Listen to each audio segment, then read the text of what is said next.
भारत और चीन के मध्य हालिया दिनों में बड़े तनाव के साथ पाकिस्तान से भी तनाव बढ़ने के समाचार सामने आए, किंतु किसी भी देशवासी को यह अस्वाभाविक नहीं लगा। कारण था पाकिस्तान के चीन के साथ संबंध तथा भारत के प्रति घृणा। किंतु इस बार एक और कोण नेपाल का भी जब बना तो लोगों को आश्चर्य हुआ। इसका कारण था भारत नेपाल के सदियों पुराने संबंध। इस संबंध में हमने बातचीत की कुरुक्षेत्र विश्वविद्यालय के इतिहास विभाग के पूर्व विभागाध्यक्ष एवं सैन्य विशेषज्ञ प्रोफेसर रविंद्र शर्मा से। आइए उनसे ही जानते हैं इस समस्या के कारण और समाधान। भारत व चीन के संबंधों में आए गतिरोध व हिंसक झड़पों के मध्य पाकिस्तान की ओर से भी शत्रुवत हरकतें बढ़ जाना तो समझ में आता है। कारण पाकिस्तान का जन्म ही भारत से घृणा के आधार पर हुआ है तथा पाकिस्तान के चीन से अच्छे संबंध हैं। किंतु इस बीच नेपाल का शामिल होना क्या संकेत करता है? कृष्ण जी, जहां तक आपके प्रथम प्रश्न का सवाल है कि चीन से भारत का गतिरोध जो है वो तो समझ में आता है, परंतु नेपाल से गतिरोध निश्चय ही अलार्मिंग है, चिंता का प्रश्न है, बहुत महत्वपूर्ण प्रश्न है कृष्ण जी आपका।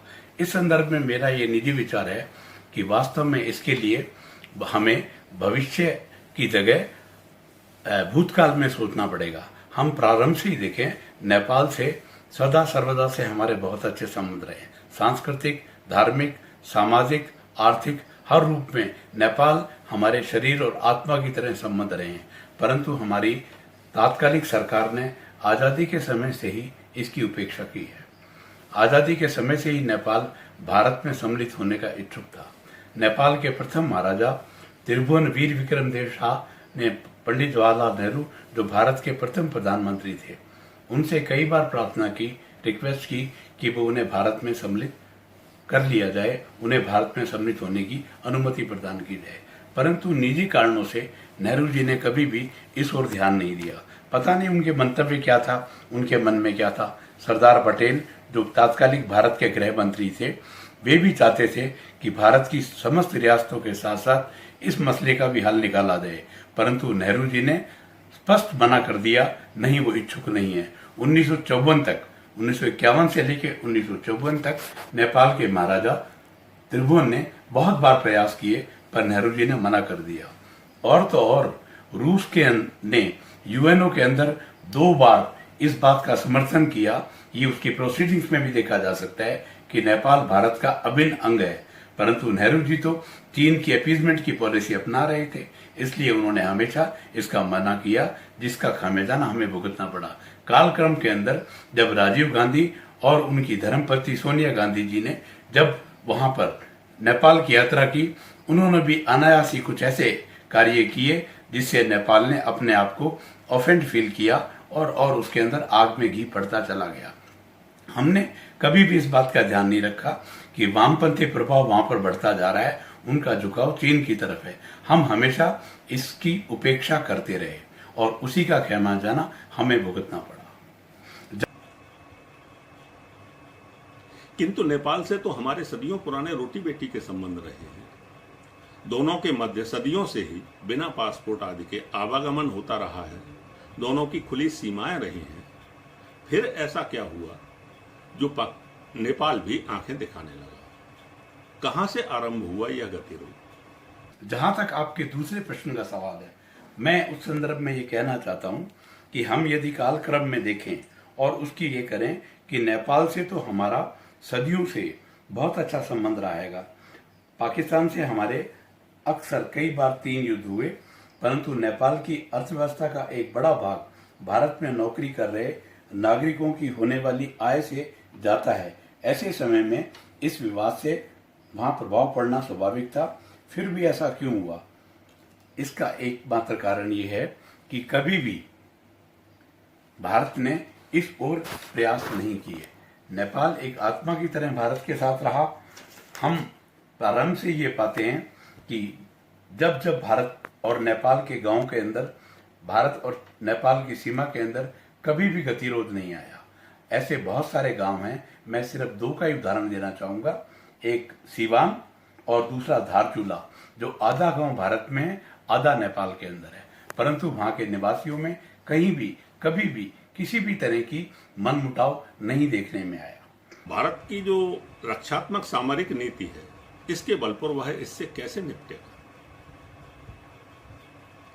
आपका जो आगामी प्रश्न है कि भारत अपनी रक्षात्मक नीति के कारण से किस तरीके से इससे निपटेगा, मेरा इसमें ये कहना है, नेपाल हमारे छोटे भाई की तरह है, नेपाल हमारे परिवार की तरह है। हमारे माननीय प्रधानमंत्री माननीय श्री नरेंद्र जी मोदी ने इस ओर बहुत अच्छा किया है। उनकी चुप्पी और ये एहसास कराना कि नेपाल की जनता, नेपाल की सेना, नेपाल के लोग कभी भी भारत विरोधी नहीं होंगे, वो निश्चय ही एक दिन फल प्रदान करेगी। मैं ये कहना चाहता हूँ, दुनिया में एकमात्र भारत और नेपाल ही ऐसे देश हैं जिसमें भारत का सेना अध्यक्ष नेपाल की सेना का भी जनरल है और नेपाल का सेना अध्यक्ष भारत की सेना में ही एक जनरल के पद के समकक्ष है। मैं मानकर चलता हूं, ना नेपाल की जनता और ना नेपाल की सेना वो कभी भी भारत विरोधी नहीं होगी। फिर आज ओली सरकार ऐसा क्यों कर रही है? जहां तक प्रश्न है, आज ओली सरकार ऐसा क्यों कर रही है? ओली वामपंथी है, वामपंथियों का कोई राष्ट्र धर्म नहीं होता, वो कभी भी राष्ट्र धर्म सर्वोपरि नहीं मानते हैंगे। ओली की भी यही गलती है। चीन की गोद में बैठकर वो ये भूल गए हैं कि उनका हाल भी तिब्बत की तरह से हो सकता है, जो ये मानता रहा है कि तिब्बत तो हथेली है, पांचों उंगलियां जो हैं वो सिक्किम, नेपाल, अरुणाचल प्रदेश, भूटान और बर्मा तक जाता है। चीन वहां तक प्रभाव बढ़ाना चाहता है। यदि ओली नहीं समझे तो मैं उत्तर प्रदेश के मुख्यमंत्री माननीय योगी जी से सहमत हूं, जिन्होंने कहा है कि नेपाल नहीं सुधरा तो उसका हाल भी तिब्बत जैसा ही होगा। परंतु मेरा ये मानना है, नेपाल की जनता और नेपाल की सशक्त यशस्वी सेना जो लगभग भारत की तरह से ही है, भारत की सेना में भी नेपाली एक अभिन्न अंग है। गोरखाओं को भारत से कभी अलग नहीं किया जा सकता, पशुपतिनाथ को कभी भारत से अलग नहीं किया जा सकता, सगरमाथा हिमालय को कभी भारत से अलग नहीं किया जा सकता, गंगा और ब्रह्मपुत्र को कभी भारत से दुनिया की कोई ताकत अलग नहीं कर सकती। ठीक उसी प्रकार नेपाल और भारत को भी दुनिया की कोई ताकत अलग नहीं कर सकती। नेपाल द्वारा भारतीय भूभागों, धारचूला, काली नदी जैसे क्षेत्रों को अपना भूभाग बताना आखिर संकेत क्या कर रहा है? आपका ये जो प्रश्न है कि नेपाल ने सीमा के अंदर धारचूला, काली नदी के कुछ भाग दिखाए हैं, ये तो उसकी बदमाशी है। आप ध्यान से देखें, ओली साहब ने ये कहने के बाद कि मैं नक्शे को पास कराता हूं, वो ऐसा कभी नहीं कर पाएंगे। मैं इस ओर पाठकों का और मेरे विद्वान साथियों का ध्यान दिलाना चाहूंगा कि 60 के दशक में नेपाल ने अपने नक्शे की, नेपाल देश के नक्शे की एक डाक टिकट निकाली थी, जो मेरे संग्रह में आज भी मौजूद है। उसमें साफ साफ नेपाल ने अपने नक्शे में ये भारत का अंग दिखाया है। ना धारचूला को, ना काली नदी को, किसी को भी उसने अपनी तरफ नहीं माना है। ये चीन की सह पर उसने किया है। चीन चाहता है जिस प्रकार वो पाकिस्तान में आजाद कश्मीर में जाकर बैठ गया, उसी प्रकार वो नेपाल चीन सड़क बनाकर नेपाल की भारत से मिलने वाली सीमा के ऊपर आकर बैठ जाए, परंतु उसका एक ख्वाब कभी भी पूरा नहीं होगा। मैंने सारी जिंदगी सामरिक विषयों पर अध्ययन किया है। मैं आपको आज ये निश्चय ही दृढ़ विश्वास के साथ कह सकता हूं, एक दिन नेपाल खुद इन सीमा चौकियों को जो भारत और नेपाल सीमा पर उसने बनाई है स्वयं समाप्त कर देगा। नेपाल की सेना स्वयं ओली को और ऐसे प्रधानमंत्री नेपाल के को ये बता देगी कि हम किसी भी हालत में भारत के खिलाफ नहीं जाएंगे। नेपाल की जो जनता है वो भी कभी भी भारत के खिलाफ नहीं जाएगी और चीन का एक ख्वाब कभी भी पूरा नहीं होगा कि वो नेपाल को भारत के खिलाफ इस्तेमाल कर सके। आखिर नेपाल ऐसा कर क्यों रहा है?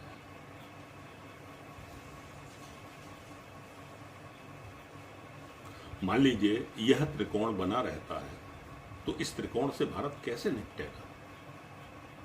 प्रभाकर जी, जहां तक आपका ये प्रश्न है कि यदि चीन, पाकिस्तान और नेपाल का त्रिकोण बना तो क्या भारत उनको पराजित करने में, उनसे युद्ध करने में सक्षम रहेगा? तो मेरी ये निश्चित धारणा है, निश्चित मान्यता है, आप मानकर चलिए नेपाल कभी भी उसमें सम्मिलित नहीं होगा। नेपाल तो क्या, मैं यहाँ तक कहने का प्रयास करूंगा कि शायद पाकिस्तान भी रास्ते पे आ जाएगा और उसमें शामिल नहीं होगा और चीन को भी अंततोगत्वा वापस जाना पड़ेगा। इसके पीछे मेरे को जो कहना है वो ये है, हमारे माननीय प्रधानमंत्री श्री नरेंद्र मोदी जी ने अभी थोड़े दिन पहले मन की बात में कहा था कि हमारे नेपाल से धार्मिक, आर्थिक, सामाजिक रूप से बड़े प्रगाढ़ संबंध है। हम कभी भी एक दूसरे से अलग नहीं हो सकते, तो मानकर चलिए नेपाल भी कभी भी हमसे अलग नहीं होगा। उसने जो वास टावर बनाए हैं वो खुद इसको हटाएगा पीछे। आप देख लेना, आज मेरी बात आपको ये जरूर अतिशयोक्तिपूर्ण लग रही होगी, पर आने वाला इतिहास इस बात को सिद्ध कर देगा कि नेपाल ने वो वास टावर हटा लिए हैं। उसके पीछे जो मेरा एकमात्र कारण है वो है भारत और नेपाल के सांस्कृतिक, सामाजिक, आर्थिक और धार्मिक संबंध। एक बात और कहना चाहूंगा, चीन की जो ये धूर्ततापूर्ण नीति है वो नेपाल को हमारे विरुद्ध कर देगा। आप देखना, स्वयं एक दिन नेपाल की जनता नेपाल की ओली सरकार को हटा देगी, उसके मंतव्य को सफल नहीं होने देगी, क्योंकि वो जानती है चीन धोखेबाज है। उसने अधिकांश अपने पड़ोसियों के राज्यों पर अधिकार कर लिया है और हमारी सरकार ये कभी भी संभव नहीं होने देगी। हमारी वर्तमान सरकार जो है वो सक्षम है, सशक्त है और सफल है। उसने दुनिया के समस्त देशों को ये साफ साफ मैसेज दिया है कि हमारी सरजमी के ऊपर, हमारी जमीन के ऊपर कोई 1 इंच भी आगे नहीं बढ़ सकता। यदि वो आगे बढ़ा तो उसे उसकी बहुत बड़ी कीमत चुकानी पड़ेगी। ये 1962 का भारत नहीं है, ये 2020 का भारत है। ये प्रथम प्रधानमंत्री के नेतृत्व का भारत नहीं है जो वीरता से पीछे हटता रहा। ये नरेंद्र मोदी का भारत है जो अंदर घुस के मारेगा और चीन को ये सबक सिखा देगा कि चाहे नेपाल हो, चाहे भारत हो, चाहे पाकिस्तान हो, सब अपने अपने जमीन पर स्वाभिमान, स्वतंत्रता, सार्वभौमिकता से रहें, एक दूसरे की जमीन पर अधिकार करने का प्रयास न करें। आखिर नेपाल ऐसा कर क्यों रहा है? प्रभाकर जी, आपका यह प्रश्न बहुत महत्वपूर्ण है कि फिर नेपाल ऐसा क्यों कर रहा है। फिर वो काला पानी वाली जो मैप वाली बात है वो ऐसा क्यों कर रहा है। जहां तक हम देखें, लिपू लेक और काला पानी कमेटी जो नेपाल ने बनाई है, हमें हंसी आती है ओली साहब की और चीन की इस मूर्खता के ऊपर कि वो इसको अपना इलाका बता रहे हैं। आप ध्यान से देखें, पहले उन्होंने नक्शा बना लिया, उसे संसद में ले जा रहे हैं और अब एक कमेटी बनाई है 9 आदमियों की कि वो इसके लिए सबूत इकट्ठे करे। व्हाट ए जोक, क्या मजाक है कि पहले उन्होंने घोषणा कर दी और अब वो कमेटी बना रहे हैं सबूत इकट्ठे करने के लिए। जैसा कि मैंने अभी थोड़ी देर पहले उस डाक टिकट का उदाहरण दिया था जो खुद नेपाल तात्कालिक सरकार ने जारी किया था, उसके अंदर कहीं भी इस इलाके को नहीं दिखाया गया है। मेरी ये निश्चित धारणा है कि एक दिन नेपाल को अपना ये प्रपोजल ओली सरकार को वापस लेना पड़ेगा और हमारे संबंध पुनः सामान्य हो जाएंगे। आपका आगामी जो प्रश्न है कि क्या यदि ऐसा त्रिकोण बना जिसमें नेपाल और पाकिस्तान और चीन, तो क्या भारत उससे युद्ध करने में, उसको सुलटने में उसका भारत की इस समस्या जो वर्तमान 3 देशों से लगातार उसको जो वो करना पड़ रहा है, इस समस्या का आपकी दृष्टि में समाधान क्या है?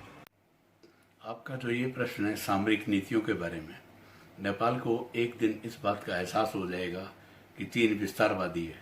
अभी खबरें आ रही हैं कि चीन ने नेपाल के 11 गांव पर अधिकार कर लिया है, जिनमें तेंगा, गांव दोलखा, इस तरह के बहुत सारे गांव हैं। और आज की खबर तो यह है कि 17 गांवों पर अधिकार कर लिया है। नेपाल की स्वाभिमानी जनता एक दिन ये मान लेगी भारत ठीक है, चीन ठीक नहीं है।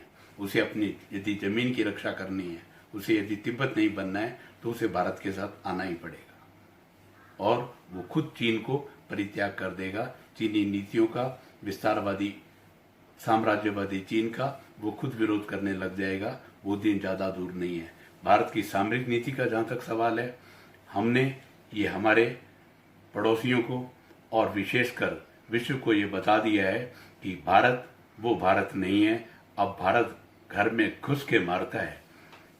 इस बात का हमारे पास सशक्त प्रमाण है कि हमने हमारे पड़ोसियों को, चाहे वो बर्मा के अंदर विद्रोही हों, चाहे पाकिस्तान के अंदर हों, चाहे पाक अधिकृत कश्मीर के अंदर हों या बालाकोट के अंदर हों, चाहे मीरपुर के अंदर हों, कहीं पर भी हों, हमने हमारे विरोधियों को बख्शा नहीं है, ना ही बख्शेंगे। ये नरेंद्र मोदी का भारत है, ये घर में घुस के मरेगा, चाहे चीन हो या हमारा कोई और पड़ोसी या विश्व का कोई भी देश।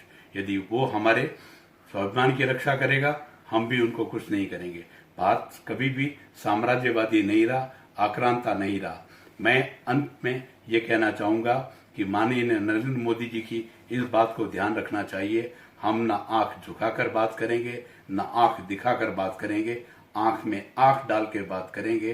राष्ट्र धर्म सर्वोपरि को मानने वाली भारत की सेना, भारत की सरकार, भारत की जनता विशेषकर सदा सर्वदा से स्वाभिमान की भक्त रही है। हमारे देश के महान सैन्य विशेषज्ञों ने, चाहे महाराणा प्रताप रहे हों, चाहे छत्रपति शिवाजी महाराज रहे हों, चाहे गुरु गोविंद सिंह रहे हों, चाहे सूरजमल जाट रहे हों, चाहे महाराजा रणजीत सिंह रहे हों, पुष्यमित्र शुंग रहे हों, कोई भी रहे हों, सब ने एक के बाद एक ये बताया है, चाणक्य का ये धर्म हमें मानना ही पड़ेगा। हम क्यों सुन तुजु पढ़ते हैं, हम क्यों हुइजंगा पढ़ते हैं, हम क्यों चाणक्य नहीं पढ़ते, हम क्यों मानवलास नहीं पढ़ते, हम क्यों शुक्र नीति नहीं पढ़ते।